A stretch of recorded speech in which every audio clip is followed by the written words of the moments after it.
Massive protests in Thailand are growing in advance of this weekend's election. Tired of political corruption, demonstrators have been on the streets for months. 10 people have died and hundreds have been injured. Nevertheless, the government is expected to win the election.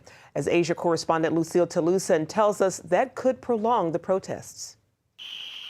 Anti-government protests began last fall, closing businesses and hurting tourism in Thailand's capital city of Bangkok.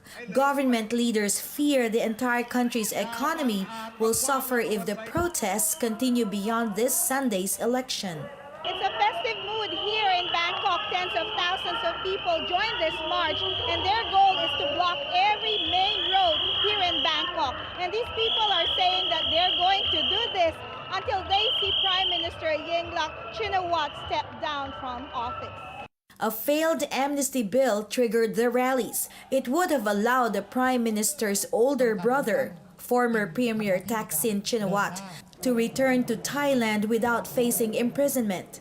He left the country in 2006 after corruption charges forced him from office. Part of the proposed bill would have also returned $1.2 billion in seized assets to him. To appease the protesters, the Prime Minister called for a special election, but that stirred up even more anger.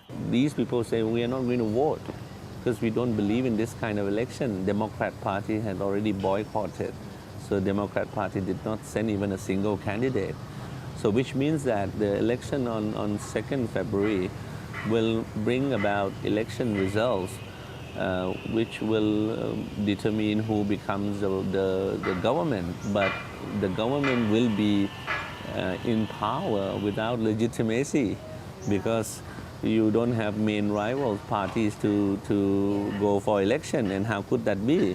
And what about the nation's small Christian community? Where does it stand? Church leader Pastor Bunlat Boyen says many church members are on opposite sides. He's calling for unity. The Christian people, you are the people of the land, the country. You have to take it very serious that you are one who's supposed to be responsible, have full responsibility to your country. So your faith, your church life, that's very important. Protesters want an election boycott, but claim they will not stop people from voting. As a precaution, the Thai government has deployed 10,000 police throughout Bangkok to secure polling places.